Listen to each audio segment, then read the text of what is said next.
জন্য আরাফাতের মাঠে দাঁড়িয়ে থাকে। দিনটার এত মর্যাদা, এত দাম, এত সম্মান আল্লাহ দিয়েছেন। তার সারা জীবনের গুনাহ মাফ করে বেগুনাহ মাসুম বানিয়ে হাসরের মাঠে আল্লাহ তাকে জান্নাত হালাল বানিয়ে দেবেন। জোরে বলুন সুবহানাল্লাহ। আরাফাতের মাঠে একসঙ্গে 2 ওয়াক্তের নামাজ হয়। কত বললাম? একটু কথা বলবেন, তাহলে আমার কিছু তথ্য দিতে সুবিধা হবে। আমি শুধু হাঁকা চিল্লা করে মানে একঘেয়ে বক্তব্য রেখে চলে যাব না। আমি কিছু দেব, আপনাদের কাছ থেকে কিছু নেব। রাজি আছেন তো নাকি? কিছু দেব এবং কিছু নেব। একটা মানুষ কি সব কিছু জানে? এ কথা বলে। একটা মানুষ সব কিছু জানে না। আমার ব্রেন মগজে যেটা নাই আপনাদের মগজে সেটা আছে। আবার অধমের ব্রেন মগজে আল্লাহ যেটা রেখেছেন আপনাদের অনেকের মগজে সেটা নাই, ঠিক কি না? এই জন্য আমি কিছু দেব এবং আপনাদের কাছ থেকেও কিছু নেব, এই চিন্তা ভাবনা নিয়ে স্টেজে উপবিষ্ট হয়েছি। রাসূল পাক সাল্লাল্লাহু আলাইহি ওয়াসাল্লাম জানাচ্ছেন, আল হজ্জুল মাবরুরুন লাইসা লাহুল জাযা ইল্লাল জান্নাহ। জোরে বলুন একটু সুবহানাল্লাহ। নবী বলেছেন, আল হজ্জুল মাবরুরুন, আরাফাতের মাঠে যে নামাজ হয় 2 ওয়াক্তের নামাজ একসঙ্গে। কয় সঙ্গে? আচ্ছা, আমরা যত নামাজ পড়ি ক ওয়াক্তের পড়ি? 1 ওয়াক্তের পড়ি। জামাতে নামাজ হয় 1 ওয়াক্তের হয় এবং নির্দিষ্ট একটা টাইম সীমা মসজিদে দেখবেন লেখা থাকে বোর্ডে। আসরের আজান এই টাইমে, মাগরিবের আজান এই টাইমে, জামাত এই টাইমে, বোর্ডে লেখা থাকে না? থাকে। কিন্তু ওখানে 2 ওয়াক্তের নামাজ একসঙ্গে হয়। ওয়াক্ত দুটির একটি হলো যোহর, একটির নাম পরের ওয়াক্ত কি? যোহরের পরে আসর। এই যোহর আর আসর এই 2 ওয়াক্তের নামাজ ইমাম সাহেব একসঙ্গে 25 বা 30 লক্ষ মানুষকে নিয়ে একসঙ্গে 2 ওয়াক্তের নামাজ আদায় করেন পরস্পর, একসঙ্গে নয়। যোহরের নামাজ ফরজ নামাজ কয় রাকাত? কথা বলে 4 রাকাত, কিন্তু ওখানে পড়া হয় 2 রাকাত। আসরের ফরজ নামাজ কয় রাকাত? 4 রাকাত, ওখানে পড়া হয় 2 রাকাত। কারণ কি বলেন তো? যেখানে ভুল হলো বলেন, ঠিক হলো বলেন। ভুল হলে অধম সংশোধন করবে ইনশাআল্লাহ, আর ঠিক হলে আলহামদুলিল্লাহ। এখন ফরজ নামাজ, যোহরের ফরজ নামাজ 4 রাকাত, কিন্তু ওখানে পড়া হয় 2 রাকাত। আসরের ফরজ নামাজ 4 রাকাত, ওখানে পড়া হয় 2 রাকাত। কারণ না, ওটা শরীয়তের ফতোয়া না। বিশাল বড় জামাত বলে ওটা শরীয়তের ফতোয়া না।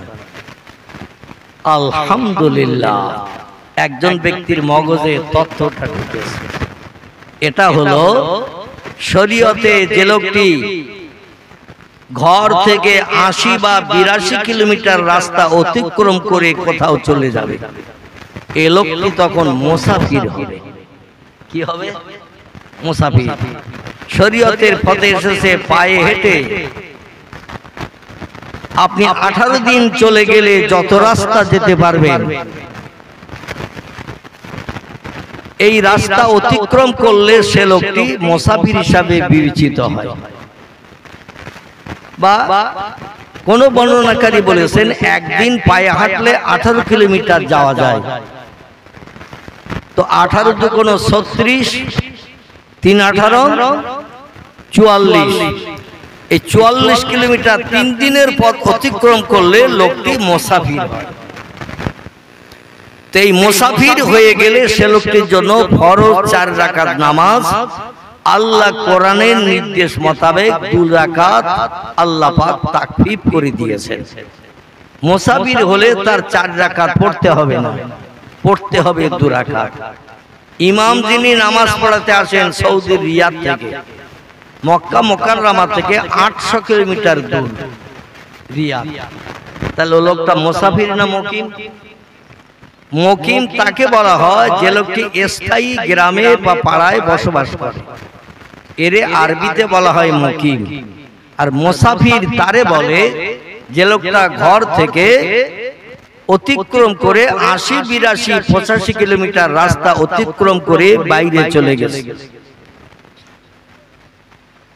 একটানা 15 দিন যদি কোনো ব্যক্তি কোনো জায়গায় স্থায়ীভাবে বসবাস করে, সেখানে আবার মুকিম হয়।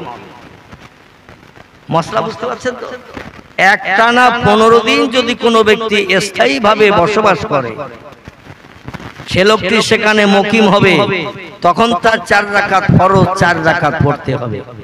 কিন্তু 2 দিন 4 দিন 5 দিন 7 দিন কোন জায়গায় থেকে আবার যদি জায়গাটা পরিবর্তন করে আরেক জায়গায় যান, তখন ও লোকটি আর মুকিম থাকবে না, ও লোকটি মুসাফিরই গণ্য থাকবে। ওর জোহরের 4 রাকাত ফরজ নামাজ 2 রাকাত, ওর আসরের 4 রাকাত ফরজ নামাজ 2 রাকাত, এশার 4 রাকাত ফরজ নামাজ 2 রাকাত। এই জন্য যত দেশের মানুষ মক্কা মুকাররমার আরাফাতে যায়, ওরা মুকিম না মুসাফির? বোঝা গেল? যত দেশের মানুষ মক্কা মুকাররমায় যায়, এরা সব মুসাফির। ইমামও মুসাফির, মুক্তাদিও মুসাফির। তাই জোহরের ফরজ 4 রাকাত নামাজ আল্লাহর হুকুম মোতাবেক তাকফিফ করে কম করে আল্লাহ 2 রাকাত করে দিয়েছেন। এই 2 রাকাত জোহরের নামাজ পড়িয়ে ইমাম সাহেব ডাইনে বামে সালাম ফিরিয়ে দেয়। আর আল্লাহ কোরআনে বলেছেন, অরকাউ মার রাকিন ওয়াসজুদু মাস সাজিদিন। ইমাম যদি রুকু করে তুমিও রুকুতে যাও, ইমাম যদি সেজদায় যায় তুমিও সেজদায় যাও, ইমাম যদি ডাইনে বামে সালাম ফিরায় তুমিও ডাইনে বামে সালাম ফিরাও। ইমাম যেমন করবে তুমিও তেমন করবে।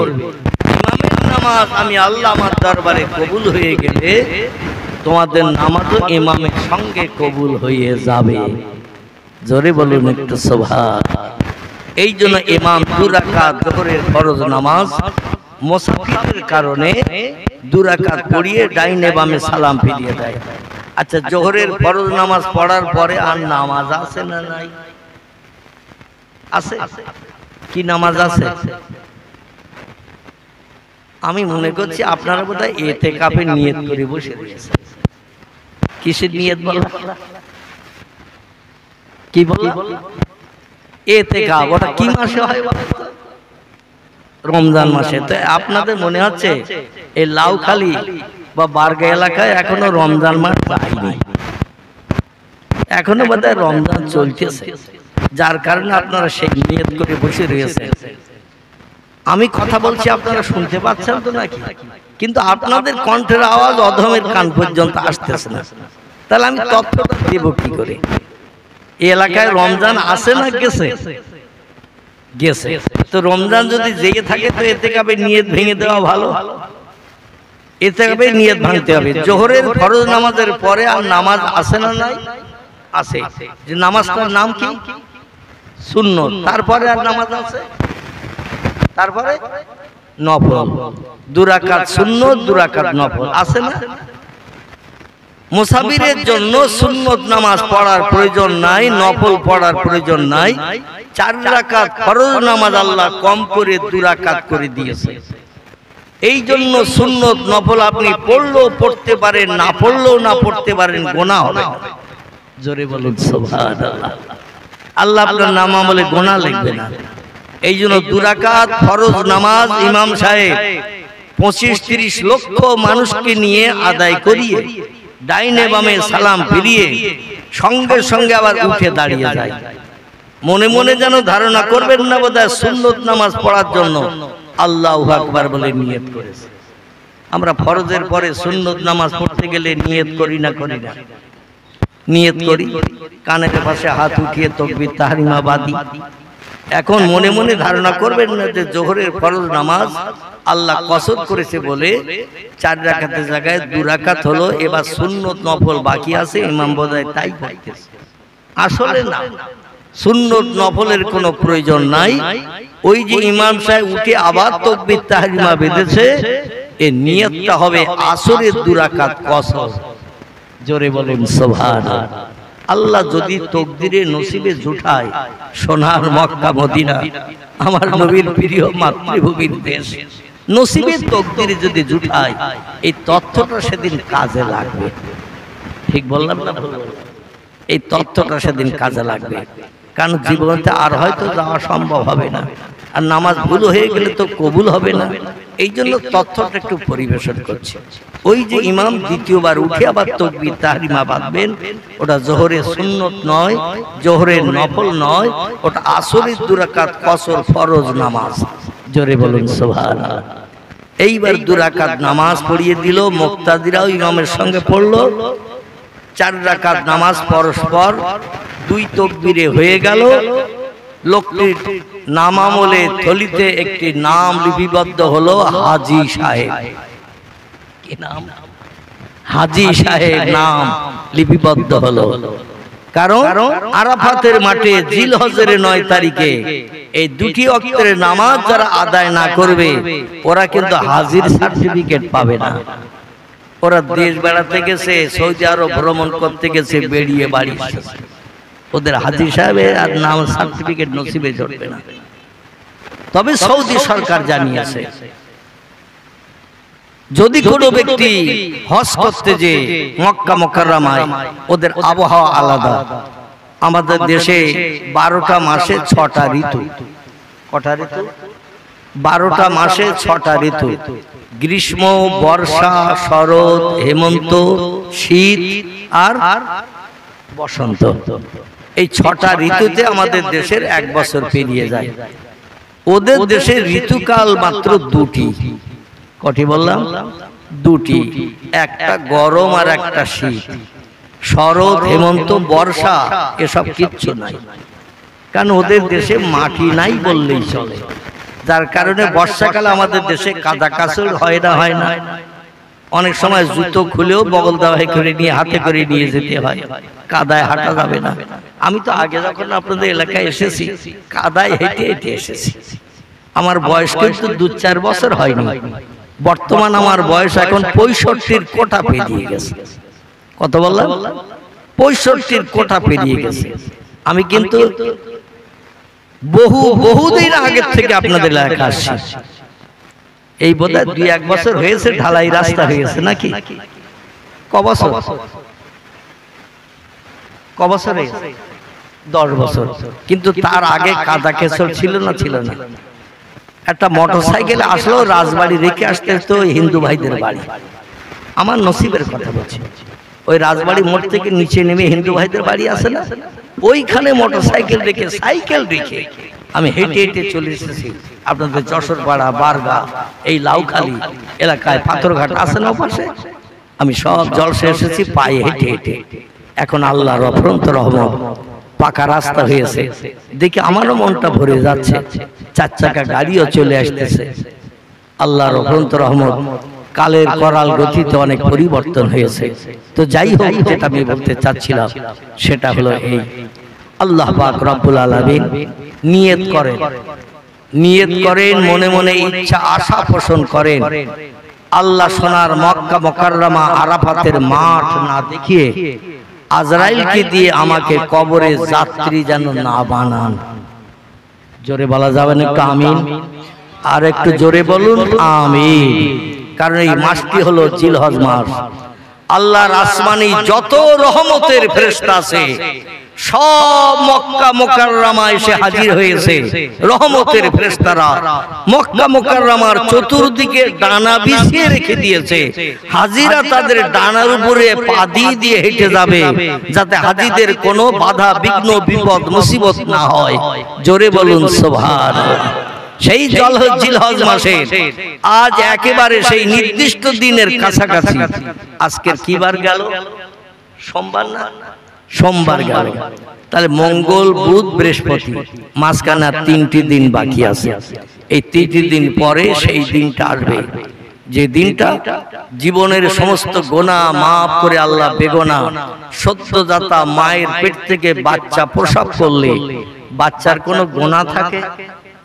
একটা বাচ্চা সদ্য জন্ম নিয়েছে, ছেলে হোক বা মেয়ে হোক, এর কোনো গুনাহ আছে? ও কোনো মিথ্যা কথা বলেছে, কাউরে গালি দিয়েছে, কারো মালে না বলে হাত দিয়েছে? বাচ্চা নতুন জন্ম নিয়েছে, ও কারো মালে না বলে হাত দিয়েছে? ওর যেমন পাপ নাই, যে লোক আরাফাতের মাঠে 2 ওয়াক্তের নামাজ আদায় করলো, আল্লাহ পাক তার ওই রকম বেগুনাহ মাসুম বানিয়ে দিল। তবে দুর্ভাগ্য, হজ পাক করলাম, টাকা পয়সা খরচ করলাম, বাড়ি আসলাম, সলিমউদ্দিন চাচার জমির পাশে আমার জমি, কোদালে একটু ধার দিয়ে নিয়ে যাওয়া হয় মাঠে, কি করা হয় সেটা আর বলবো না। মাঝে মাঝে কোদালে একটু ধার দিয়ে নিয়ে যাওয়া হয়, আমার জমি যেটা আছে তার থেকে চাচার জমি যেন নজরে বেশি দেখাচ্ছে। মাঝে মধ্যে রাতের বেলাও মগরিবে নামাজ অন্তে, এশার নামাজ অন্তে আব্দুর রহিম চাষি মাঠের আল কপিয়ে কপিয়ে জমি বাড়াচ্ছে। আচ্ছা, এই হজের কোনো দাম আছে? কথা বলেন, দাম আছে? এই হজের কোনো দাম নাই, কথায় কথায় মিথ্যা। রাসূল বলেছেন, আল কিযবু উম্মুজ জুনুব, মিথ্যা হলো পাপের মা। যে লোকটি মিথ্যা কথা বলে সে পাপের বংশ বৃদ্ধি করে। হজ করে আসলে মিথ্যা কথা বলা যাবে? কথা বলে বলা যাবে না। সুদ খাওয়া যাবে? এ সুদের ব্যবসা করা যাবে?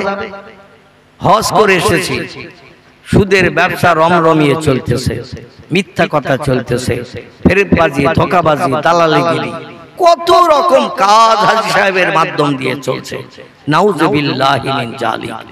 আল্লাহ পাক আমাদের সকলকে ইসলাম শরীয়তে পূর্ণ পায়বান হয়ে মরণের দিন পর্যন্ত বেঁচে থাকার তৌফিক দান করেন। সকলে বলুন আমিন। আমি এখনো বক্তৃতা শুরু করিনি, কিন্তু একটু ট্রাক্টর দিলাম। কি দিলাম? ট্রাক্টর। একটু ঘাস বাগানে একটু ট্রাক্টর দিলাম, একটু চষে নিলাম, জমিন তৈরি করে নিয়ে 2টো দানা ছড়িয়ে যাব। আরে দানায় চারা হবে, তেল সার পাউডার দেবেন চারা গাছে, সেচন দেবেন, গাছ বড় হবে, ইনশাআল্লাহ গাছের যখন বয়স হয়ে যাবে অবশ্যই ফল দেবে। দেবে না? দেবে না? ফলবিহীন কোনো গাছ আছে নাকি? ফল দেয়। আর এই ফল কর্তন করে নিয়ে বাড়ি যেয়ে বিবি বাচ্চা নিয়ে সুখে স্বস্তিতে শান্তিতে দুনিয়ায় বসবাস করতে পারবে। কবর থেকে নিয়ে পরকাল হাসর, হাসর থেকে নিয়ে আল্লাহর জান্নাতে কোটি কোটি কোটি কোটি বছর আল্লাহর জান্নাতের নেয়ামত বিনা পয়সায়, বিনা বাজারে, বিনা রান্নায় আল্লাহর জান্নাতি হুর গেলেমানদের মাধ্যম দিয়ে আপনি পরিবেশিত হবেন। খেয়ে খেয়ে কলিজা ঠান্ডা করতে পারবেন। জোরে বলুন একটু আমিন। আর একটু জোরে বলুন আমিন। আল্লাহ সেই তৌফিক যেন আমাদের সকলকে দান করেন। সকলে আবার একটু বলুন আমিন। আশেপাশে যারা আছেন, আমাদের কারো বাপ, কারো মা, দাদা দাদি, আপনজন, আত্মীয় স্বজন যারা নীরব নগর অন্ধকার কবরে কবরস্থ আছে, পবিত্র জিলহজ মাস, এই মাসে আল্লাহ তার রহমতের দরজা সব খুলে দিয়ে রেখেছেন। আর ফেরেশতারা অগণিত ফেরেশতা পৃথিবীতে এসে উম্মতি মুহাম্মদের জন্য রহমত কামনা করছে, দয়া কামনা করছে, বরকত কামনা করছে। এমন একটা মাসে আল্লাহ পাক তাসের আড্ডায় না বসিয়ে, জুয়ার আড্ডায় না বসিয়ে, টেলিভিশনের সামনে না বসিয়ে আমাদের তার কোরআন ও পয়গম্বরের জবানে হাদিসের কিছু কথা শোনার তৌফিক দান করেছেন। এজন্য আমরা খুশি না অখুশি? আজকের এই মজলিস যদি না হতো, অনেক ছেলেরা টেলিভিশনের পর্দায় ন্যাংটা নারীর নাচ গান দেখত, ঠিক কি না?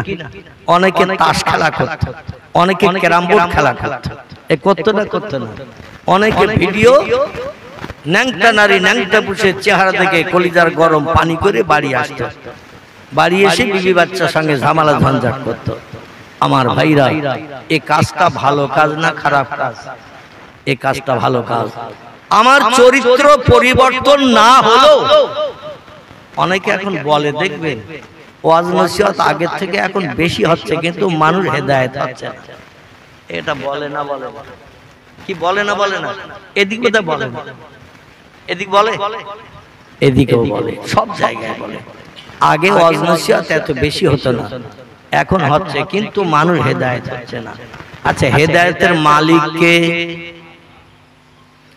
আল্লাহ কোরআনে বলছেন তুলিজুল লাইলা ফিন নাহার ওয়া তুলিজুন নাহারা ফিল লাইল।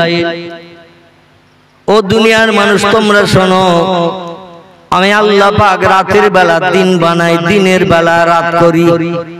অতুখরিজুল হাইয়া মিনাল মাইয়াতে, আমি মরাকে জিন্দা করি আবার জিন্দাকেও মারি।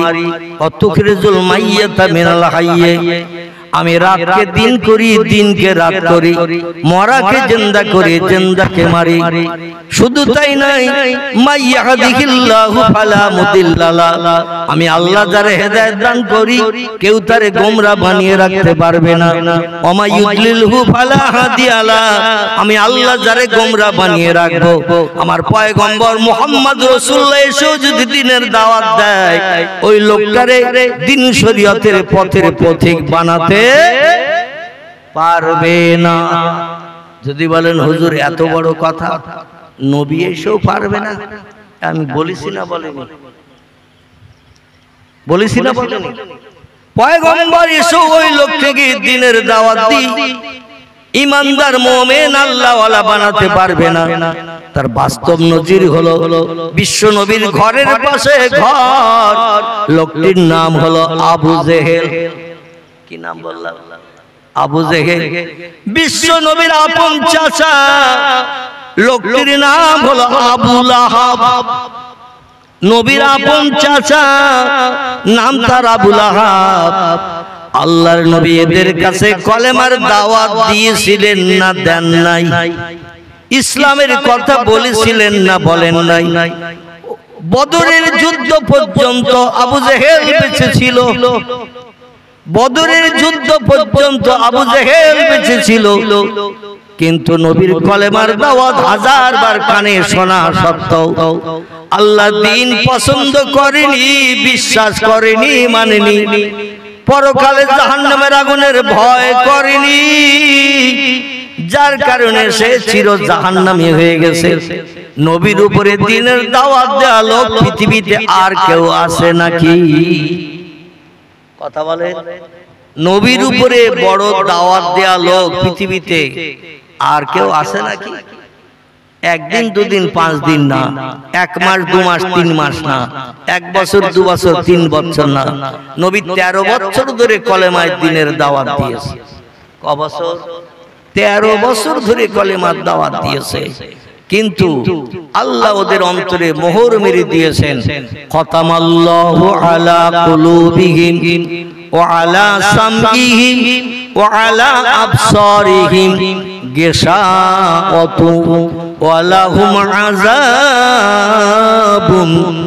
আযীম। জোরে বলুন একটু আল্লাহু আকবার।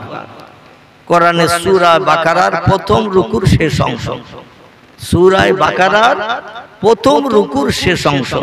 আল্লাহ বলছেন যাদের অন্তরে আমি মোহর মেরে দিয়েছি। হাজার মুহাম্মদ রাসূলুল্লাহর মতো মানুষ যদি কলেমার দাওয়াত দেয়, মুসা নবী, দাউদ নবী, ইব্রাহিম নবীর মতো মানুষ যদি কলেমার দাওয়াত দেয়, হাজার দাওয়াত দিল, সারা জীবন কলেমার দাওয়াত দিল, ওদের ঈমানদার মুমিন আল্লাহ বিশ্বাসী বানাতে পারবে না। কারণ আমি আল্লাহ ওদের অন্তরে মোহর মেরে দিয়েছি। ওরা কানে ভালো কথা শুনবে না, ওরা ভালো জিনিস চোখে দেখবে না, দেখা সত্ত্বেও ওরা খারাপ মনে করবে, জিনিসটা খারাপ।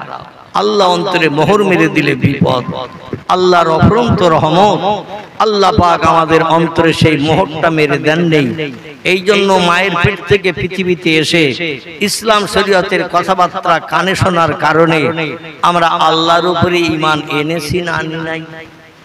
কথা বলে, আমরা ঈমান এনেছি। পয়গম্বর মুহাম্মদ রাসূলুল্লাহর নেতৃত্ব আমরা পছন্দ করেছি না করি নাই?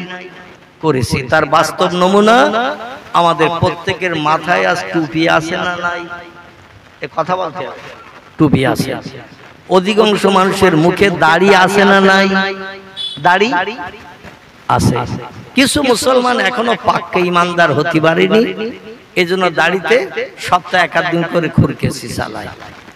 কিছু মুসলমান পাক্কা ইমানদার হতে পারেনি, এই জন্য ও দাড়িতে সপ্তাহে 10 দিন 12 দিন 15 দিনে খুরকেসি চালায়।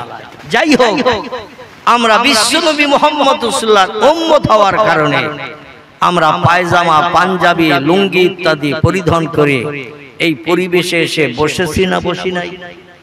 অনেকের পরনে পায়জামা, পাঞ্জাবি, লুঙ্গি আছে না নাই? এটা ইসলামী পোশাক। আর বেঈমানদের পোশাক হলো প্যান্ট এবং শার্ট, প্যান্ট এবং শার্ট। ইহুদি, খ্রিস্টান, England, America, Japan, German, Holland, Poland, Italy, Brazil, Switzerland, এইভাবে যত দেশ আছে ইহুদি খ্রিস্টানিদের, সব দেশের মানুষ পায়জামা পরে না, পাঞ্জাবি গায়ে দেয় না। ওরা গায়ে পরে শার্ট, পরনে পরে প্যান্ট। পেশাব লাগলেই ঘোড়ার মতো দাঁড়িয়ে মেশিন বার করে স্টার্ট দেয়, বসার দরকার ওদের নাই। এ ঠিক বললাম না ভুল বললাম? ওদের বসার দরকার নাই। আল্লাহর নবী হাদিস শরীফে জানিয়েছেন, মান তাসাব্বাহা বিকওমিন ফাহুয়া মিনহু। পৃথিবীর যে মানুষ আমি মুহাম্মদ রাসূলুল্লাহ আমার জীবন আদর্শ পছন্দ না করে, ভালো না বেশে, বিধর্মীদের জীবন আদর্শ পছন্দ করে ভালোবেসে সেই মতো চলবে, সেই মতো খাবে, সেই মতো বেড়াবে, সেই মতো কাজকর্ম করবে, হাসরের মাঠে তাদের সঙ্গে আমার উম্মতের হাসর হবে। তাদের সঙ্গে আমার উম্মতের হাসর হবে। আর ওরা যাবে জাহান্নামে, আমার উম্মতদেরও টেনে নিয়ে যাবে জাহান্নামে। এজন্য আল্লাহর কাছে আজকের এই মজলিসে বসে জিলহজ মাসের ইজ্জতপূর্ণ রাত সামনে রেখে আমরা এই কামনা করি, আজকের যে পরিবেশে আমরা এই মজলিসে এসে বসেছি, মরণের দিন পর্যন্ত আল্লাহ এই পরিবেশ থেকে আমাদের যেন ইবলিস শয়তানের ধোঁকায় অন্য কোনো মতাদর্শ, চরিত্র, আখলাক, পোশাক পরিচ্ছদ, বেশভূষা, খাওয়া দাওয়া, চালচলন, অনেকে বাম হাতে তুলে তুলে খায় না, এ খায় না, খায় না, বাম হাতে পানির গ্লাস ধরে পানি খায় না, খায় না। ও ডান হাত কি প্যারালাইজড হয়ে গেছে? মুসলমান হয়েছে, ডান হাত কিন্তু ভালো আছে, কিন্তু ওই ইহুদি খ্রিস্টানদের আচার অনুষ্ঠান এমন পছন্দ করে, ও চায়ের কাপ আপনাদের এখানে কোন হাতে ধরে খায়? এই ঝালতলা বাজার আছে না পাশে? আছে না নেই? আচ্ছা, বাজারে চার দোকান আছে না নেই? আচ্ছা, চার দোকান আছে, সকালে হোক, দুপুরে হোক, সন্ধ্যায় হোক, দেখবেন যদি একটু সম্মানীয় লোক হয়, যদি 2-4 বিঘে জমি থাকে, যদি একটু বড় ব্যবসা থাকে, যদি একটু টাকা পয়সার, একটু বেশি টাকা পয়সার মালিক হয়, ও চার কাপে কোনোদিন ডানি হাত লাগায় না। ঠিক বললাম না ভুল বললাম? আগামীকাল পরীক্ষা করে দেখবে, পয়সা করি যদি একটু বেশি থাকে অন্য মানুষের থেকে, পোশাক পরিচ্ছদ যদি একটু ভালো থাকে, শিক্ষার যোগ্যতা যদি একটু ভালো থাকে, গাড়ি বাড়ি যদি অন্য থেকে তার ভালো থাকে, ওর ডান হাত প্যারালাইজড না হওয়া সত্ত্বেও ওর ডান হাতে 4 কাপ ধরে না, পানির গ্লাস ডান হাতে ধরে না, ও ধরে বাম হাতে। ঠিক বললাম না ভুল বললাম? বাম হাতে খায় খারা, কথা বলে শয়তান, শয়তান, শয়তান, শয়তান খায় বাম হাতে। আপনি বাম হাতে খেলে ও শয়তান খাবে, ডান হাতে খেলে শয়তানের নসিবে কিছু জুটবে না। কিন্তু আমরা মুসলমান, এজ এ মুসলমান হিসাবেও আমরা কিন্তু সেই বিধর্মীদের আচার অনুষ্ঠান, পোশাক পরিচ্ছদ, খাওয়া দাওয়া, চলা বলা সব বাস্তব জীবনে রূপদান করে চলছি। আল্লাহ বলছে, কবরে আয় গাপ কটা করে ছেড়ে দেব। কি কটা? গাপ কটা করে, গম পেশাই করে ছেড়ে দেব। কবরে আয়, শুধু আসার সময় বাকি। তো এ যেন মনে ধারণা করিস না আজরাইল তোর কাছে যাবে না আর দেহ থেকে প্রাণ বার করবে না, কবরে যেতে হবে না, এ ধারণা যেন করিস না। কুল্লু নাফসিন যায়কাতুল মাউত, শুধু মানুষ নয়, যত সৃষ্টি পৃথিবীতে বাস করে সব সৃষ্টির প্রাণ নাশ করা হবে। জোরে বলুন একটু সুবহানাল্লাহ। মোহাম্মদ একটু দরুদ শরীফ। আল্লাহুম্মা সাইয়্যিদিনা মাওলানা ওয়া আলা আলি মাওলানা আলহামদুলিল্লাহ আলহামদুলিল্লাহিল্লাযী হাদানা লিহাযা ওয়া মা কুন্না লাউলা আন হাদানাল্লাহ ওয়া আশহাদু আল্লা ইলাহা ইল্লাল্লাহ ওয়াহদাহু লা শারীকা লাহ শাহাদাতান মান আমানা বিল্লাহি ওয়া কাফারা বিজিবতি ওয়া তাগুত واشهد ان سيدنا ونبينا وشفيعنا وحبيبنا وسندنا ومولانا محمدا صلى الله عليه وسلم عبده ورسوله নবীউল মাকারিমিল আখলাকিল মাওসুফ ওয়াবিল কামালিল আওসাফিল মানউত ফাকাদ ক্বালাল্লাহু তাআলা ফি কালামিহিল মাজিদ ওয়াফিল ফুরকানিহিল হামিদ আউযু বিল্লাহি মিনাশ শাইতানির রাজিম বিসমিল্লাহির রাহমানির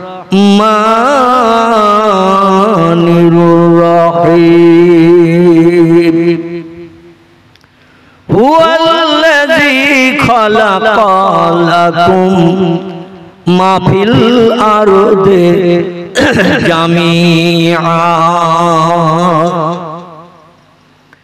وقال النبي صلى الله عليه وسلم من كان لله كان الله له والآخر كما قال عليه الصلاة والسلام وقال الله تعالى في شان حبيبه إن الله وملائكته يصلون على النبي يا أيها الذين آمنوا صلوا عليه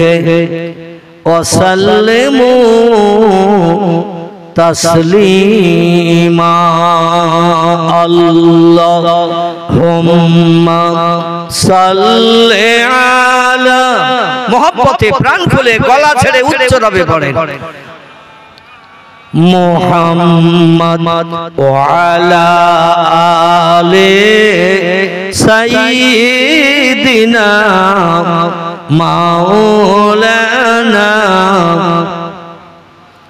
শিখ ধর্মগুরু লোকটির নাম হলো মিস্টার গুরু নানক যিনি হলেন পাঞ্জাবিদের ধর্মীয় নেতা শিখেদের ধর্মীয় নেতা তিনি একটি তথ্য দিয়েছেন ইতিহাসে আমি সেই তথ্যটি আপনাদের কাছে পরিবেশন না করে পাচ্ছি না নবীর মহব্বতে দরুদ প্রেম মহব্বত ভালোবাসা আজ আমাদের ভিতরে শস্য দানা পরিমাণ নাই বললেও কোনো অত্যুক্তি হবে না হুজুর সামনে বসা আমরা হুজুরের দিকে ফিরিয়ে বসা একটু ঠোঁট না নাড়লে দৃষ্টি কটু খারাপ দেখায় তা একটু ঠোঁট নাড়ি পাশের লোকটা বুঝতে পারে না শুনতে পায় না আমি গুনগুন করে মৌপকার মতো কি পড়ছি ঠিক বললাম না ভুল বললাম মৌপকার মতো গুনগুন করে আমি কি বলছি কি পড়ছি পাশের লোকটা বুঝতে পারে না গুরু নানক বলছেন, সাধু সমাজকারক ব্রাহ্মণ গাজী পীর ও কুতুবগণ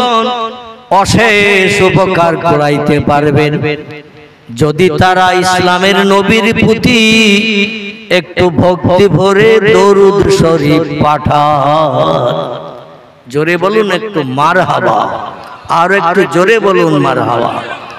শিখ ধর্মগুরু পাঞ্জাবিদের ধর্ম নেতা তিনি বলেন নাই, সময় সুযোগ হাতে পেলে রামকৃষ্ণ পরমহংসদেবের নামের জপ জিকির করিও, মহাবীরের নামের তাসবিহ পড়িও, আচার্য কেশবচন্দ্রের নামের প্রশংসা করিও, রামকৃষ্ণ পরমহংসদেবের নামের গুণকীর্তন করিও, বালক ব্রহ্মচারীর নামের গুণকীর্তন করিও।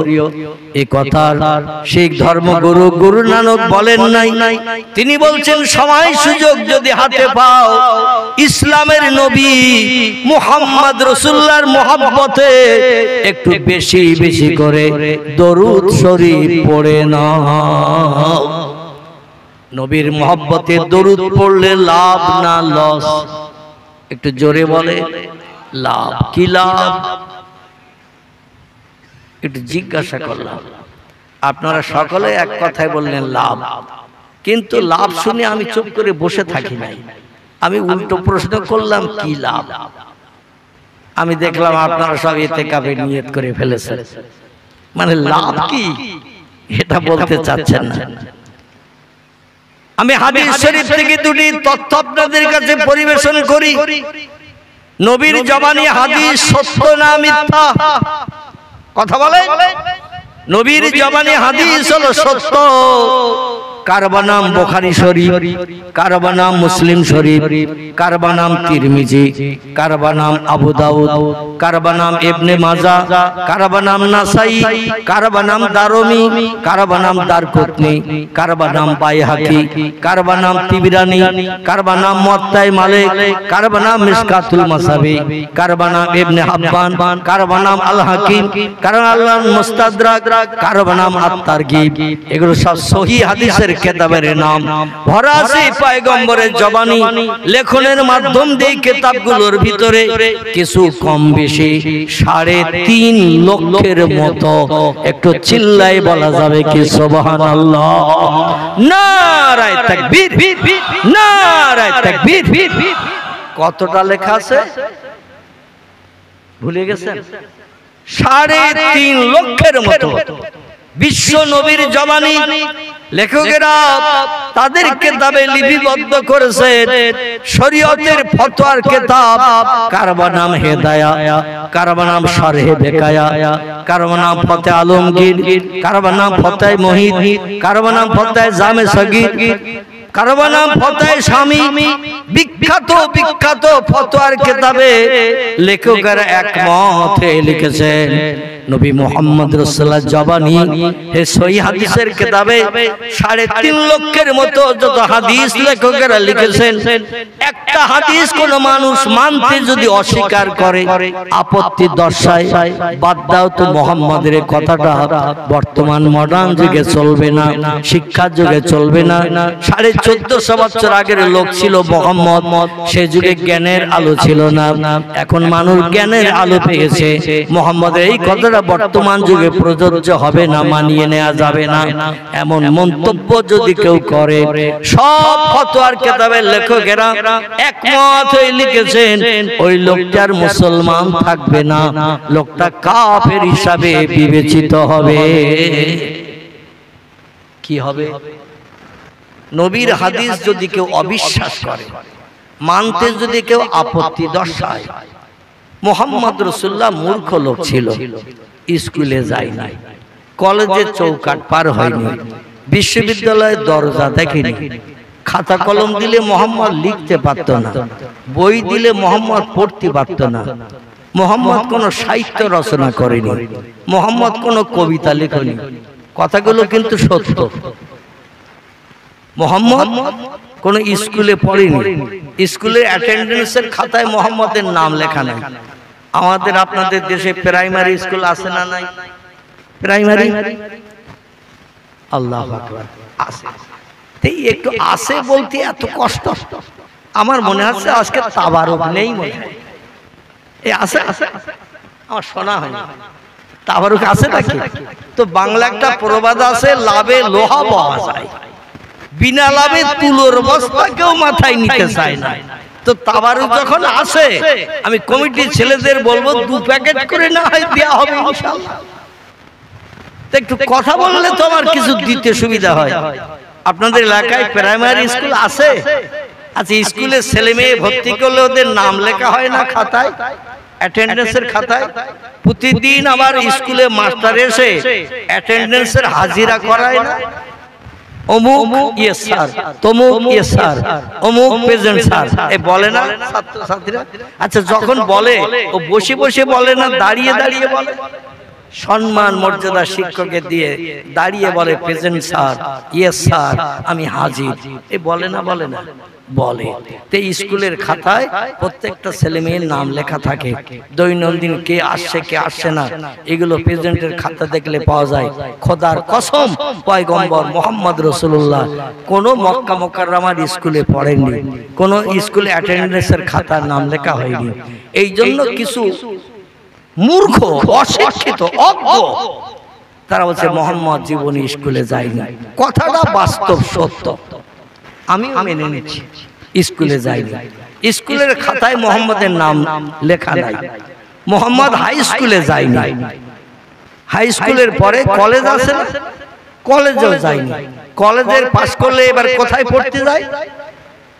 ইউনিভার্সিটি, ইংরেজি নাম, বাংলা নাম হলো বিশ্ববিদ্যালয়, ঠিক তো নাকি? বিশ্ববিদ্যালয়ে চলে যায় পড়তে। আল্লাহ রাসূল প্রাইমারিতেও যায়নি, হাই স্কুলেও যায়নি, কলেজেও যায়নি, বিশ্ববিদ্যালয়ের দরজাও পর্যন্ত দেখেনি। নবী মুহাম্মদ রাসূলুল্লাহ খাতা কলম দিলে নাম লিখতে পারত না, বই দিলে আল্লাহ নবী পড়তেও পারত না। নবী কোনো সাহিত্য রচনা করেনি, নবী কোনো কবিতা লিখেনি। যেমন আমাদের ভারতবর্ষে রবীন্দ্রনাথ ঠাকুর অনেক কবিতা লিখেছে না, কাজী নজরুল ইসলাম লিখেছে না, মাইকেল মধুসূদন দত্ত লিখেছে না? ওর বাড়ি বাংলাদেশে। কোথায় বলে বললাম? বাংলাদেশে। আমি তার বাড়ির সামনে ওয়াজ করে এসেছি, অধমানি একেবারে তার বাড়ির সামনে, বড় ফাঁকা জায়গায় স্টেজ বানানো আছে, সেখানে আমি তার বাড়ির সামনে ওয়াজ করেছি আমার ভাইরা। তো যাই হোক, কপোতাক্ষ নদীর একেবারে পাশে, কপোতাক্ষ নদী বলে বাংলাদেশে আছে একটা নদী, সেই নদী দেখেই উনি কবিতা লিখেছিলেন, কপোতাক্ষ নদী। যাই হোক, আমি ওদিকে যেতে গেলে আমার মূল বক্তব্যে পৌঁছানো যাবে না। যেটা বলতে চাচ্ছি সেটা হলো এই, আল্লাহ পয়গম্বর কোন কবিতা নজরুল ইসলামের মতো লিখিনি, রবীন্দ্রনাথের মতো লিখিনি, বা আরো যত কবি সাহিত্যিক আছে তাদের মতো সাহিত্য রচনা করিনি, কবিতা লিখিনি। এখন এবার আমি আপনাদের কাছে জিজ্ঞাসা করি, দেশে যারা স্কুলে যায়নি, পড়াশোনা করিনি, এদের আমরা শিক্ষিত বলি না মূর্খ বলি? সবাই একমত না দ্বিমত?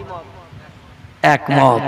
কারণ যারা নাম লিখতে পারে না, বই দিলে পড়তে পারে না, স্কুলে অ ক খ পড়তে পারেনি, এদের আমরা কি বলি? মূর্খ বলি।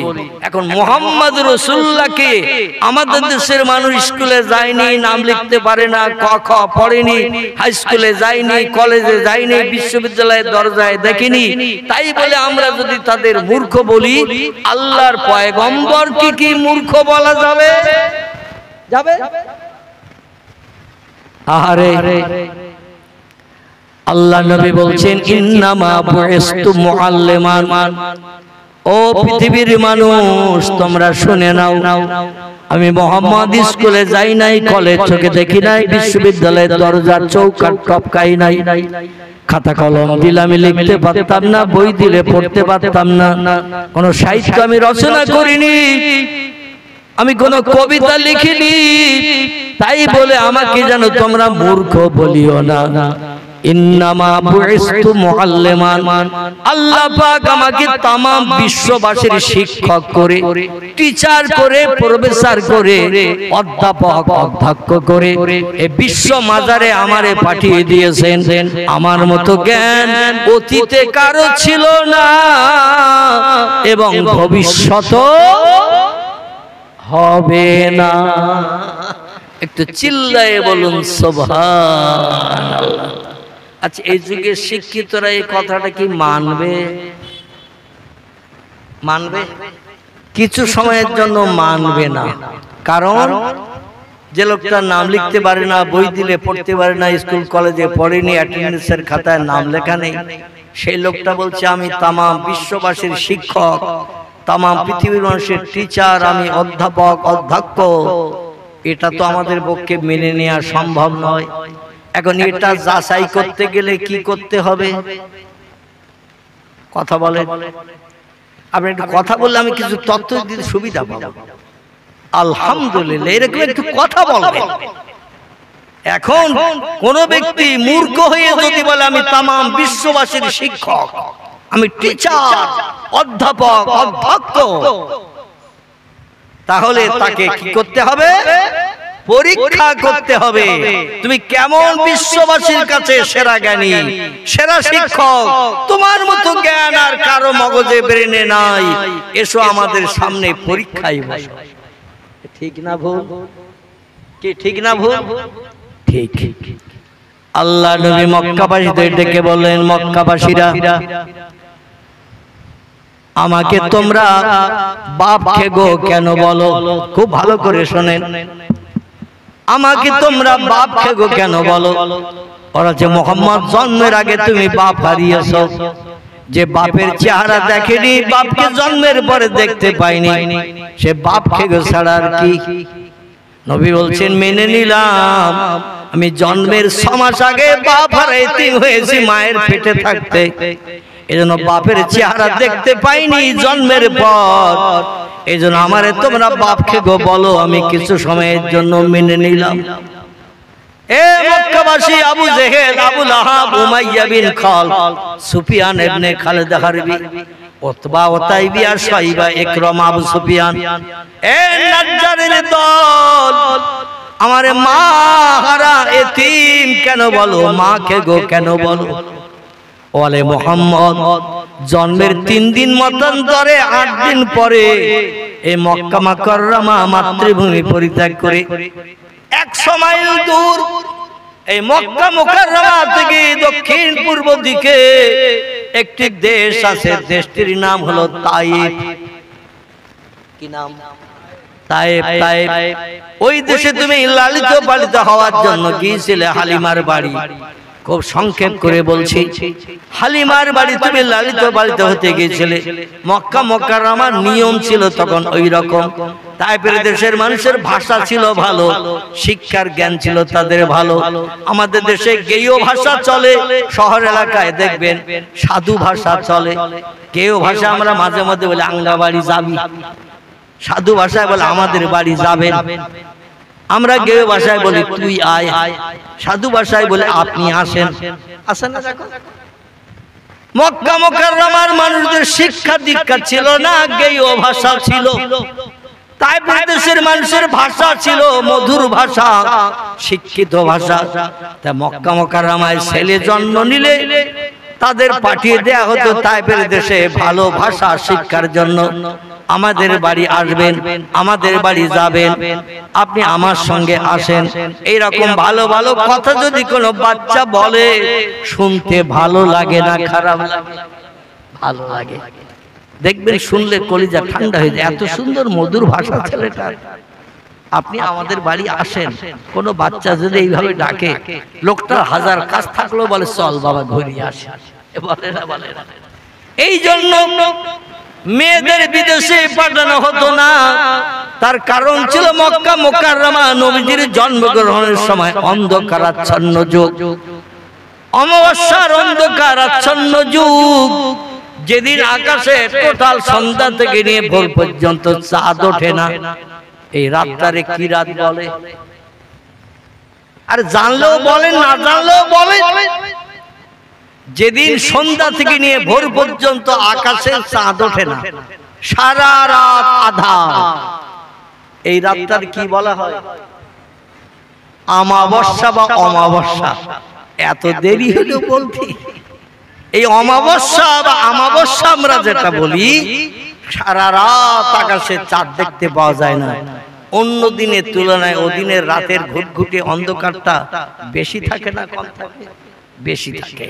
আলহামদুলিল্লাহ। এই রকম অন্ধকারাচ্ছন্ন যুগ ছিল মক্কা মুকাররমা। দিনের বেলাও মানুষেরা মারে চিনত না, বোন রে চিনত না, খালারে চিনত না, নানিরে চিনত না, দাদিরে চিনত না। এখন যেমন চেনে না হাঁস, মুরগি, গরু, ছাগল, ইঁদুর, কুকুর, বিড়াল, এখনো যেমন চেনে না হাঁস, মুরগি, ইঁদুর, কুকুর, বিড়াল, গরু, ছাগল, ওরা মায়ের সঙ্গে ছেলে ব্যভিচার করে না, বোনের সঙ্গে ব্যভিচার করে না, নানিরে পেলে ছাড়ে না। কথাটা ঠিক বললাম না? বললাম। তাই দিন হোক বা রাত হোক, যখন তখন যে কোনো পুরুষ পশু, হাঁস, মুরগি থেকে শুরু করে গরু, ছাগল, এইভাবে যত জীবজন্তু আছে, নারী পশু পেলে পুরুষ পশু জীবন যৌবনের খোদা নিবৃত্তির জন্য তারে অ্যাটাক করে না? কথা বলে এখনো করে না? করে। ওই যুগটা ছিল মানুষের জন্য এই রকম যুগ। বর্তমানে একবিংশ শতাব্দীর যুগ, যেমন গরু, ছাগল, হাঁস, মুরগি, ইঁদুর, কুকুর, বিড়ালের জন্য কোন ধর্মের বিধান নাই যে যারে পায় তারে নিয়ে আনন্দ ফুর্তি করে জীবনের কলিজার সব শখ শান্তি মিটায়। এখান থেকে 1450 বছর আগে মক্কা মুকাররমায় মানুষের চরিত্র ছিল কি বা রাত কি বা দিন। নজরে যদি কোন নারী পছন্দ হতো, ও মা, খালা, নানি, দাদি, ফুপু কোন জাত বিচার করত না। জীবন যৌবনের খোদা তার মাধ্যম দিয়ে নিবৃত্তি করত। অপরের স্ত্রী নিজের স্ত্রী। জোরে বলুন একটু নাউজুবিল্লাহ। এই অন্ধকারাচ্ছন্ন যুগ যখন চলছে, সেই সময় পয়গম্বর মুহাম্মদ রাসূলুল্লাহ সাল্লাল্লাহু আলাইহি ওয়াসাল্লামকে পৃথিবীর সবথেকে ঘন ঘটা অন্ধকারাচ্ছন্ন জায়গা ছিল মক্কা মুকাররমা। যদিও পৃথিবীতে বর্তমানে 256টার মতো দেশ আছে। কটা বললাম? বর্তমান পৃথিবীতে দেশের সংখ্যা হলো 256টা। গুগল সার্চ করবে, তথ্য পেয়ে যাবেন। আগে ছিল 228। কটা বললাম? কিছুদিন আগে ছিল 228। বর্তমান এক একটা দেশ আর একটা দেশের উপরে আক্রমণ করে, যুদ্ধ করে, সে দেশগুলো হাতাই করায়ত্ত করে নিয়ে নতুন নতুন নামকরণ করে দিয়ে দেশের সংখ্যা বাড়িয়েছে 256। এই 256টা দেশ তামাম পৃথিবীতে বর্তমান বিদ্যমান। মানুষ বাস করছে 850 কোটির মতো। কত বললাম? 850 কোটির মতো মানুষ পৃথিবীতে বাস করছে। এই 850 কোটি মানুষ যত দেশে বাস করছে, এই সমস্ত দেশের ভিতরে সবথেকে অন্ধকারাচ্ছন্ন খারাপ দেশ, একেবারে চরিত্রহীনতার দেশ ছিল মক্কা মুকাররমা। আল্লাহ বলেন, ওইখানে আমি আল্লাহ পাক নূরের আলো জ্বালাবো, পয়গম্বর মুহাম্মদ রাসূলুল্লাহকে দিয়ে অন্ধকার দূর করে तमाम বিশ্বকে আলোকিত করব। জোরে বলুন সুবহানাল্লাহ। সেখানে বাচ্চা জন্ম নিলে মেয়ে জন্ম নিলে 3 দিন মতান্তরে 7 দিন, 3 দিন মতান্তরে 7 দিন মানুষেরা ঘরে রাখতে পারত মেয়েকে, তারপরে আর ঘরে রাখতে পারত না। কারণ পাড়া প্রতিবেশী জানতে পারলেই স্বামী স্ত্রীর জীবন নিয়ে টানাটানি বেঁধে যেত। মেয়ে জন্ম নিয়েছে, আমরা মক্কা মুকাররমার লিডার আবু জেহেল, হযরতে ওমর, এমন করে হযরতে আব্বাস, এরা তখন কলেমা কেউ পড়েনি। উমাইয়া বিন খাল, সুফিয়ান ইবনে খালিদ হারবি, সালাবা বিনতে জাহাস, উতবা, উতাইবিয়া, শাইবিয়া, ইকরামা, এরা সব বড় বড় লিডার ছিল। নাজ্জার বিশ্ববিখ্যাত লিডার ছিল। এরা বলতো বাচ্চা মেয়েদের আমাদের হাতে তুলে দিতে হবে, 3 দিন মতান্তরে 7 দিন পর্যন্ত বাড়ি রাখতে পারবে, তারপরে আমাদের হাতে তুলে দিতে হবে। কারণ বাচ্চা মেয়েদের জীবন্ত মাটি খুঁড়িয়ে কবরে দাফন করা হবে। এইটা ছিল মক্কা মুকাররমার নীতি। পৃথিবীর আর কোন দেশে বর্তমান যে 256টির মতো দেশ পৃথিবীতে বিদ্যমান, বা কিছুদিন আগে ছিল 228টি, কোন দেশে এমন নিয়ম ছিল না। এই নিয়মটা মক্কা মুকাররমায় ছিল। মেয়ে হলে প্রাণনাশ, জীবন্ত কবর দিতে হবে, ছেলে হলে বাঁচিয়ে রাখতে হবে। চিল্লাই বলুন একটু নাউজুবিল্লাহ। তার কারণ মেয়ে হলে তাদের খাওয়াতে হবে, লেখাপড়া শিক্ষা করাতে হবে, পোশাক পরিচ্ছদ দিতে হবে, লালন পালন করতে হবে, রোগ বেমারি হলে ট্রিটমেন্ট করতে হবে। ওই মেয়েটা যখন কাজের যোগ্য বড় হয়ে যাবে, ওরে বিয়ে দিয়ে পরের ঘরে পাঠাতে হবে। আমি বাবা তারে জন্ম দিলাম, লালন পালন করলাম, মানুষ করলাম, পোশাক পরিচ্ছদ দিলাম, 14, 16, 18 বছর ধরে বসিয়ে বসিয়ে খাওয়ালাম। আর যেই কাজের যোগ্য হয়ে গেল, কাজ করতে যেই শিখলো, সঙ্গে সঙ্গে মেয়েটার বিয়ে দিয়ে লোকের ঘরে পাঠাতে হবে। উপকার হবে তাদের ঘরে। আমি বাবা আমার কোনো কাজে লাগবে না, ও মেয়ে দুনিয়ায় রাখা যাবে না। বোঝা গেল? ও মেয়ে দুনিয়ায় রাখা যাবে না, কারণ ভবিষ্যৎ আমাদের বিপদের আশঙ্কা দেখা দেবে। জীবন্ত কবর দাও। মেয়ে সন্তান কবর দেওয়া শুরু করে দিল।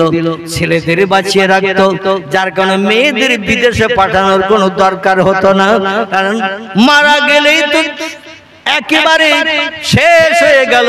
মক্কা মুকাররমার কাবা শরীফের উত্তর পশ্চিম কর্নারে হাজী সাহেব যারা হজ পাক করে এসেছেন আমার কথা একমত হতে পারবেন।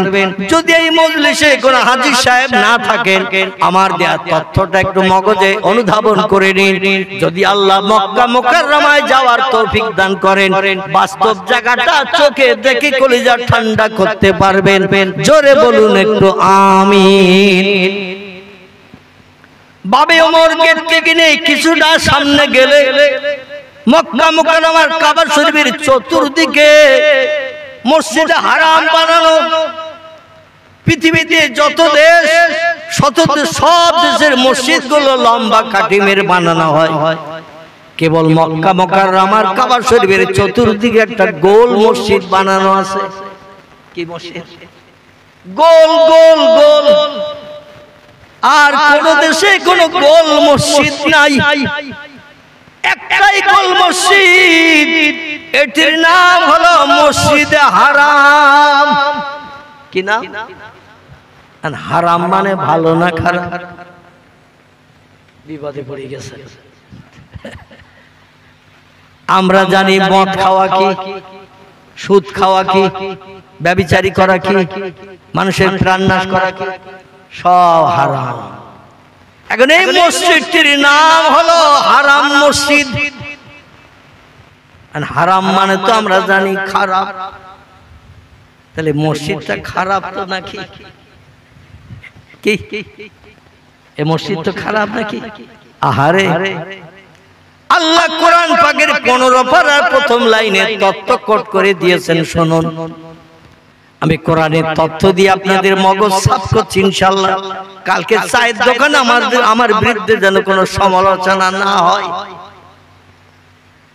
হুজুর বলে গেল হারাম মানে খারাপ, এই জন্য মদ খাওয়া হারাম, সুদ খাওয়া হারাম, ব্যভিচারী করা হারাম, মানুষের প্রাণ নাশ করা হারাম, গরিব এতিমের হক ফাঁকি দিয়ে খাওয়া হারাম। সবগুলো যখন হারাম, একটা মসজিদ আছে পৃথিবীতে, মসজিদের নাম মসজিদে হারাম। এর মসজিদটাও খারাপ মসজিদ না? না না, আল্লাহ কোরআনের 15 পারায় তত্ত্ব কোট করে দিয়ে আমাদের মগজ সাফ করে দিয়েছেন। জোরে বলুন একটু সুবহানাল্লাহ। বিসমিল্লাহির রহমানির রহিম। সুবহানাল্লাযী আসরা বিআবদিহি লাইলাম মিনাল মাসজিদিল হারামে ইলাল মাসজিদিল আকসা। একটু চিল্লায়ে বলুন আল্লাহু আকবার, আর একটু জোরে বলুন আল্লাহু আকবার। আল্লাহ কোরআনের 15 পারার প্রথম লাইনে দুটি মসজিদের নামকরণ করেছেন পরস্পর। কটি? দুইটি মসজিদের নামকরণ করেছেন পরস্পর। একটি মসজিদের নাম ইলাল মসজিদুল হারাম। আল্লাহ পাক বলছেন, এই পৃথিবীর মানুষ তোমরা শোনো, আমি কোরআনের 15 পারার প্রথম লাইনে ঘোষণা করলাম সুবহানাল্লাযী আসরা। আমি সেই মহান পবিত্র সত্তা, মহান পবিত্র আল্লাহ। আমি খাই না, ঘুমাই না, পেশাব করি না, পায়খানা করি না, স্বামী স্ত্রী মিলন করি না, আমার দেহ কোনোদিন নাপাকি হয় না, আমার দেহ ফ্র্যাকচার হয় না। মানুষের দেহ থেকে যদি রক্ত বার হয়, দেহটা পাক থাকবে না নাপাক হবে। শরীয়তের ফতোয়া, দেহ যদি কেটে যায়, ফ্র্যাকচার হয়ে যায়, রক্ত বার হয়, দেহ কিন্তু নাপাক হয়ে যাবে। পাক করার জন্য আবার ওযু করতে হবে, ঠিক কি না? আল্লাহ বলেন আমার দেহ কোনদিন নাপাক হয় না। আমি অতীতে ছিলাম পবিত্র, বর্তমানে আছি পবিত্র, ভবিষ্যতেও থাকবো পবিত্র। আমি জীবনে কোনদিন নাপাক হইনি এবং হব না। সেই পবিত্র আল্লাহ আমি বলছি, আসরা আমি ভ্রমণ করিয়েছিলাম আমার একজন প্রেমিক বান্দাকে, আব্দিহি আমার বান্দাদের ভিতরে একজন প্রেমিক বান্দা যার নাম হলো সাইয়্যিদুল আম্বিয়া রাহমাতাল লিল আলামিন খাতামান নবিয়্যিন শাফিয়াল মুজনাবিন রাহিতুল আশিকিন মুরাদুল মুশতাকিন সিরাজুস সালিকিন মিসবাহুল মুকাররাবিন জাদ্দুল হাসান আল হুসাইন আবুল কাসিম, যার মধুর নাম আল্লাহ কোরআনে কোট করেছেন, ওমা মুহাম্মাদুন ইল্লা রাসূলুন কদ খালাত মিন ক্বাবলিহির রাসূল। জোরে বলুন একটু আল্লাহু আকবার। আল্লাহ বলছেন, বিশ্ববাসী তোমরা শুনে নাও, আমি মুহাম্মদ নামধারী একজন ব্যক্তিকে প্রফেট করে, রসুল করে, মহামানব করে, মেসেঞ্জার করে, পথ প্রদর্শক করে, বার্তাবাহক করে, কিয়ামত পর্যন্ত বিশ্ববাসীর কল্যাণের দায়িত্ব দিয়ে নেতা করে পৃথিবীতে পাঠিয়েছি। তার নাম দিয়েছি মুহাম্মাদুর রাসূলুল্লাহ। আমার ওই বান্দাই হলো সমস্ত বান্দার ভিতরে সেরা পবিত্র বান্দা। ওই বান্দার সমতুল্য কিয়ামত অবধি পৃথিবীতে আর কোন বাপের বেটা হয়নি এবং হবেও না। সেই বান্দাকে আমি রাতের বেলা ভ্রমণ করিয়েছিলাম মিনাল মসজিদুল হারাম, মক্কার হারাম মসজিদ থেকে এলাল মসজিদুল আকসা। আর একটা মসজিদের নাম আল্লাহ করেছেন, একটা মসজিদের নাম মসজিদে হারাম, একটা মসজিদের নাম মসজিদুল আকসা। এই মসজিদুল আকসাকে বলা হয় বাইতুল মুকাদ্দাস। কি নাম বলা হয়? এই মসজিদকে বলা হয় বাইতুল মুকাদ্দাস। আছে কোথায়? মসজিদ হারাম আছে কোথায়? মসজিদ হারাম মক্কা মুকাররমায়, মক্কা মুকাররমায় আছে মসজিদে হারাম। আর বাইতুল মুকাদ্দাস কোথায় আছে? আলহামদুলিল্লাহ, দেশটির নাম হলো সিরিয়া। এই সিরিয়া দেশের একটি জায়গা, জায়গাটির নাম হলো প্যালেস্টাইন। কি নাম? বর্তমান নাম হলো ফিলিস্তিন, পূর্ব নাম ছিল প্যালেস্টাইন। এই প্যালেস্টাইনের ফিলিস্তিনে আল্লাহ পাক রব্বুল আলামিন পয়গম্বর দাউদ নবীর মাধ্যম দিয়ে একটি মসজিদের ভিত গেড়েছিলেন। কার দ্বারা?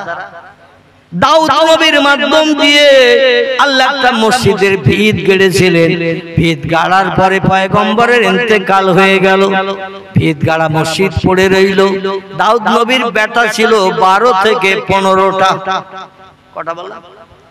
বর্ণনাকারীরা তাফসীরের কিতাবে লিখেছেন, কোনবার তাফসীরের কিতাবের নাম তাফসীরে রুহুল বায়ান, কোনবার তাফসীরের নাম তাফসীরে মাওজিহুল কোরআন, কোনবার তাফসীরের নাম তাফসীরে বায়ানুল কোরআন, কোনবার তাফসীরের নাম তাফসীরে বাইজাবি, কোনবার তাফসীরের নাম তাফসীরে কাশাফ, এমন করে কোনবার তাফসীরের নাম তাফসীরে জালালাইন, কোনবার তাফসীরের নাম এমন করে বিখ্যাত বিখ্যাত তফসির তফসিরে এমন করে কুরতুবি বিখ্যাত বিখ্যাত তফসির। এই তফসিরে কিতাবের লেখকেরা লিখেছেন, কেউ লিখেছেন 12টি, কেউ লিখেছেন 15টি। একমত তফসির কারকেরা হননি। এই জন্য আমরা দাউদ নবীর বেটা সংখ্যা যখন বলবো 12 মতান্তরে 15 বলবো, ঠিক আছে? তাহলে আমাদের আর কোন তথ্যের ভিতরে ভুল আসবে না। 12 থেকে 15টি সন্তানের ভিতরে সব থেকে কনিষ্ঠ ছেলে ছিলেন যিনি, তার নাম কি? তার নাম আলহামদুলিল্লাহ। আপনাদের মগজে কিছু মাল আছে, কিন্তু আসলে আপনারা মালগুলো ব্যবহার করছেন না। অজনসিয়া শুনে শুনে বইপত্র পড়ে পড়ে কিছু মগজে জ্ঞান আল্লাহ ঢুকিয়েছে, কিন্তু আসলে বসে বসে ওয়াজ শোনা একটা অভ্যাস হয়ে গেছে আমাদের দেশে। আমি গত বৈশাখ মাসের 20 তারিখে 4 বছর পরে বাংলাদেশে গেছিলাম। এবছর এই যে বৈশাখ মাস গেল না, 4 বছর কোথাও যেতে পারিনি। কারণ আপনারা কম বেশি জানেন আমি খুব কঠিন রোগে আক্রান্ত হয়েছিলাম। আমার বর্তমান পেটের 2টো কিডনি ড্যামেজ। আপনাদের প্রত্যেকের পেটে কিডনি 2টি করে আছে, এটা আল্লাহর অনুদান। একটা থাকলেই যথেষ্ট, কিন্তু আল্লাহ দেশে 2টো কেন বলেন তো? কি একটা থাকলে যথেষ্ট? যদি বলেন হুজুর কেন যথেষ্ট, আমার তো একটা, আমার এখন পেটে কিডনি একটা, আপনাদের সবার পেটে 2টো। কিন্তু আপনারা যেমন মানুষ, আমি একটা কিডনিওয়ালা তেমন মানুষ। আমি কথাবার্তা বলছি, এর থেকে আপনারা বুঝতে পারছেন আমার কোনো অসুবিধা হচ্ছে? আমি তো নিজেও বুঝতে পারছি না। খাওয়া দাওয়া, ওঠা বসা, চাল চলন সব আপনাদের 2টো কিডনিওয়ালার মতো আমি, শুধু আমার শারীরিক একটু দুর্বলতা আছে। মানে আগে যে শক্তি ক্ষমতা আল্লাহ দিয়েছিলেন, সেই শক্তি ক্ষমতাটা অপারেশনের পরে আর আমি ততটা এখনো পেয়ে উঠিনি। হাঁটা চলা করতে গেলে আমার এখনো গা টলে, মানে একটু সাপোর্ট ধরলে ভালো হয়। আর রাতের বেলা সুগার রোগে আক্রান্ত হওয়ার কারণে এখনো 300, 350, 400, এই গত 3 দিন আগে সুগার চেক করেছি 539 হয়েছে। কত বললাম? 539। সকালবেলা টেস্ট করেছি 539। আমি তো হা করে পড়েছি, আমার স্ত্রীও হা করে বলতে এত কেন? আমি বললাম কিসে কি হয়েছে তা তো বুঝিনি। আসলে একটু টেনশন করলে, ঘুম টুম কম হলে এই সুগার বেড়ে যায়। একটু টেনশন করলে, ঘুম টুম কম হলে, আবার খাওয়া দাওয়া ডাক্তারের নির্দেশে যেগুলো খেতে হবে, তাছাড়া অন্য যদি রসগোল্লা 11টা খাই, বুঝতে পারছেন তো, চিনি যদি 1 বাটি খাই, তো সুগার চুপ করে থাকবে? ও লাফিয়ে লাফিয়ে চিংড়ি মাছের মতন লাফিয়ে লাফিয়ে বাড়বে। তো যাই হোক, আবার ইনসুলিন দিলাম, দিয়ে সকালে দুপুরে রাত্রিতে দিলাম, দিয়ে পরের দিন চেক করলাম 150 কমে গেছে, একটু স্বস্তি পেলাম। এখনো প্রতিদিন চেক করতে হয়, আমার 3 বার করে ইনসুলিন দিতে হয়। এই নাভিতে সুচ ফুটিয়ে ফুটিয়ে এই নাভির পাশের চামড়াগুলো গন্ডারের চামড়ার মতো হয়ে গেছে, মানে সুচ ফুটিয়ে ফুটিয়ে।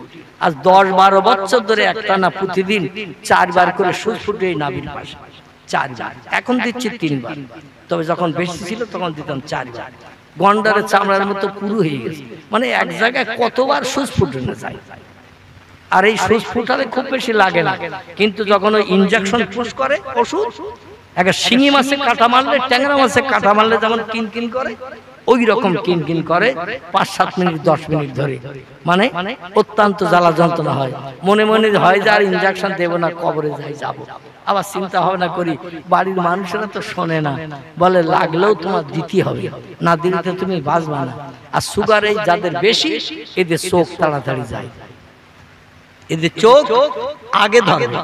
আমি চোখে এখন খুব ভালো দেখতে পাই না, মানে চশমা লাগিয়ে তাই একটু পড়া টড়া লেখা টেখা দেখি, খালি চোখে এখন আর কোনো লেখাজোখা আমি আর চোখে দেখতে পাই না। যাই হোক, আমি যেটা বলতে চাচ্ছি সেটি হলো এই, আল্লাহ পাক রব্বুল আলামিন অধমকে এখন একটা কিডনির মাধ্যম দিয়ে হায়াতে বাঁচিয়ে রেখেছেন। একজন দিয়েছেন, আমার যে 2টো কিডনি ছিল 2টা ড্যামেজ, কাজ হয় না। তবে অপারেশন যখন করেছিল একেবারে এই বুকের পাঁজরের কাড়ি থেকে নিয়ে কুস্কি পর্যন্ত টোটাল পেট আমার ফাড়া, সেলাই দিয়েছিল ডাক্তারেরা 21টা। কটা বললাম? পুরো পেট ফাড়া। পেট ফেড়িয়ে একজনের পেট থেকে কিডনি কেটে এক স্ট্রেচারে রেখে আর এক স্ট্রেচারে আমার পেট ফেড়িয়ে সঙ্গে সঙ্গে তার পেটের থেকে কেটে আমার পেটে আম গাছে যেমন কলম বাঁধে, দেখেছেন আম গাছে, ওই রকম কলম বাঁধা মতো আমার সেই কিডনি যে নাড়ি আছে তাতে জুড়ে দিয়ে দিয়েছে। এখন একটা কিডনিতে চলছে, অসুবিধা কিছু বুঝি না। তবে আল্লাহ দিয়েছেন 2টো, তার কারণ যদি একটা খারাপ হয় আর একটাই তোমার কাজ চলবে। আল্লাহ কত দয়াবান, কত মেহেরবান, কত করুণা নিধান। কিডনি একটা দিলেই পারতেন, কিন্তু 2টো দিয়েছেন। আমার সাদের বান্দা, আমার দুনিয়ায় বাস করো, একটা খারাপ হলো আর একটাই তোমার কাজ চলবে। অন্তত মর্জেন আজানে একটু কান দিও। কিসে কান দিও? মুয়াজ্জিনের আযানে একটু কান দিও। আমার দুনিয়ায় বাস করবে, আমার নেয়ামত খাবে, আমার অনুদান বিবি বাচ্চা নিয়ে সংসার জীবনে সুখ ভোগ করবে, বিল্ডিং বালাখানা আমার জমিনে বানাবে, শান্তিতে বসবাস করবে, আর আমার হুকুম শুনবে না, আমি মালিক, আমার মালিকানার দায়িত্ব পালন করবে না, এটা কোনোদিন হতে পারে না। ফানফুজু, কোরআনের 27 পারা সূরা রহমানের দ্বিতীয় রুকুতে আল্লাহ পাক এই শব্দটা ব্যবহার করেছেন, ফানফুজু, বেরিয়ে যা আমার পৃথিবী থেকে। এই দুনিয়া বানিয়েছে কে? জোরে বলে। আকাশ বানিয়েছে কে? সাগর বানিয়েছে কে? চন্দ্র সূর্য বানিয়েছে কে? রাত বানিয়েছে কে? দিন বানিয়েছে কে?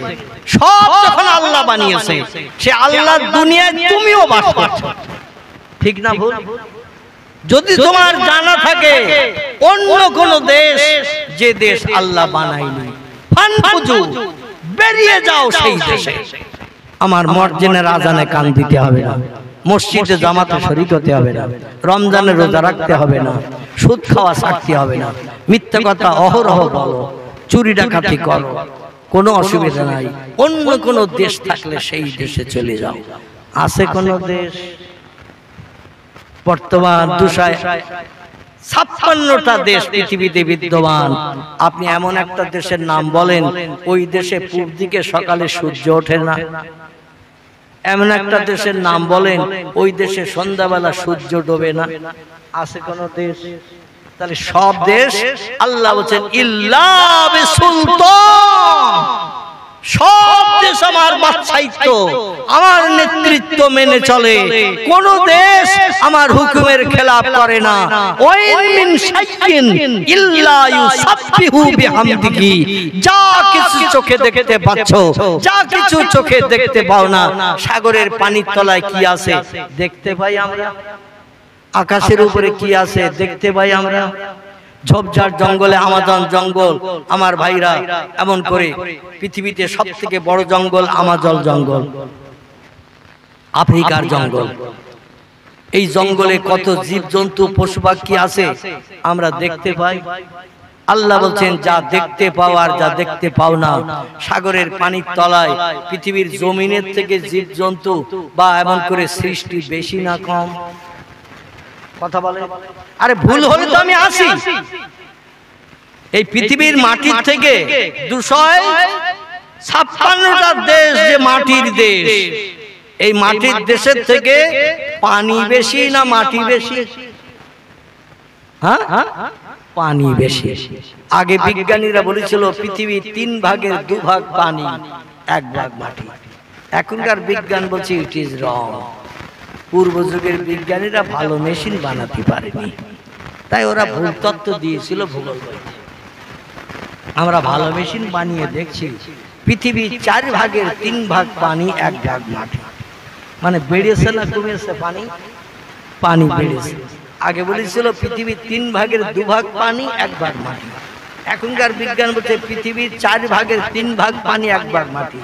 আচ্ছা, সামনে নাতি নাতনি বিজ্ঞান ওরা আসবে না? আসবে না?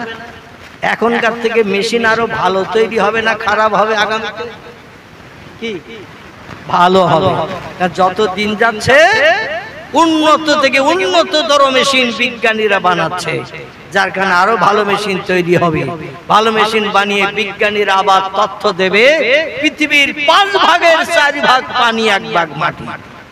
তত্ত্ব শুধু কাটাকুটি চলছে, কিন্তু আল্লাহর পাক কালাম কোরআনের কথা 1450 বছর ধরে আছে। একটা কথার কোনো ভুল হয়েছে? একটা কথার কোনো মিথ্যা এসেছে? একটা কথার কোনো সামঞ্জস্যের ভিতরে কোন রকম অমূলক দেখা দিয়েছে? যা ছিল তাই কিয়ামত পর্যন্ত থাকবে তাই। জোরে বলুন একটু সুবহানাল্লাহ।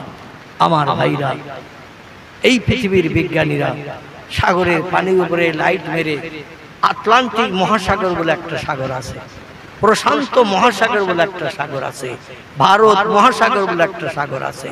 পৃথিবীতে সাগরের থেকে যেগুলো বড় সেগুলোকে বলা হয় মহাসাগর, সেগুলোকে বলা হয় মহাসাগর। এই মহাসাগর আটলান্টিক মহাসাগর, যার নাম বিজ্ঞানীরা লাইট মেরে দেখেছে পানির উপর থেকে তলা পর্যন্ত 14,500 ফুট। কত বললাম? পানির উপর থেকে মাটি পর্যন্ত পানি 14,500 ফুট। বিজ্ঞানীরা বলল প্রশান্ত মহাসাগরে মাত্র লাইট, এমন তীক্ষ্ণ দূরবীনের যন্ত্র মেরেছে পানির উপরে। ওরা পানির উপরে লাইট মেরে বলল আটলান্টিক মহাসাগরের থেকে প্রশান্ত মহাসাগরের গভীরতা আরো 500 ফুট বেশি, 14.5 জায়গায় 15,000 ফুট গভীরতা প্রশান্ত মহাসাগরের পানির গর্ত।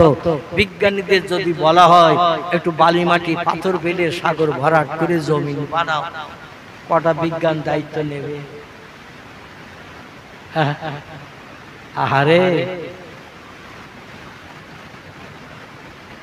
কি আশ্চর্য ব্যাপার যে সাগরের পানির মাথা থেকে মাথা কিছুই দেখতে পাওয়া যায় না, শুধু পানি আর পানি। দীঘা সমুদ্র সৈকতে চলে যান, দীঘা ওখানে যাবেন, সন্ধ্যাবেলা দেখবেন পানির ভিতরে সূর্য ডুবছে, আবার ভোরবেলা দেখবেন সূর্য পানির উপর ভিতর দিয়ে উঠতেছে। আল্লাহ পাক এমন নিদর্শন তৈরি করে রেখেছে সাগরের কিনারায়, বান্দা গেলে তাজ্জব হয়ে যায় নিদর্শন গুলো দেখতে। এই জন্য আল্লাহ বলেছেন কুল সিরু ফিল আরদ ফানজুরু কাইফা কানা আকিবা। ও আমার বান্দা বান্দিরা, ঘরের বারান্দায় বসে থাকলে, রান্নাঘরে থাকলে, আমি যে মালিক একজন আছি, তামাম বিশ্ব চরাচর বিশ্ব ব্রহ্মাণ্ডের মালিক আছি। ঘরের বারান্দায় বসে থাকলে, রান্নাঘরে থাকলে বুঝতে পারবে না। আমার পৃথিবীর জমিনে একটু বেরিয়ে পড়ো ও বান্দারা, বেরিয়ে পড়ো, বেরিয়ে পড়ো, বেরিয়ে পড়ে একটু ঘুরে ঘুরে দেখো। পৃথিবীর নিদর্শন দেখলে বুঝতে পারবে এসব এমনি এমনি হয়নি। এই জিনিসগুলো বানানোর মূলে একজন মালিক আছে, ঠিক না? পাহাড়ের মাথা দিয়ে ঝর্ণার পানি কল কল কল কল করে নামছে। কে চালালো এই মেশিন? পানির গতি সব সময় নিম্নমুখী।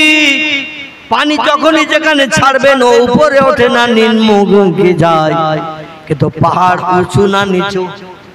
পাহাড় উঁচু উঁচু উঁচু উঁচু পাহাড়ের মাথা থেকে ঝর্ণার পানি কল কল কল কল করে 24 ঘন্টা নামছে।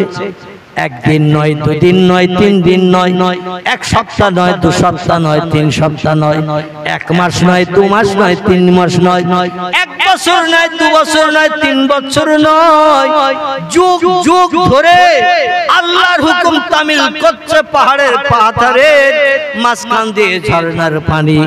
আল্লাহর হুকুমের খেলাফ কোনোদিন করে না।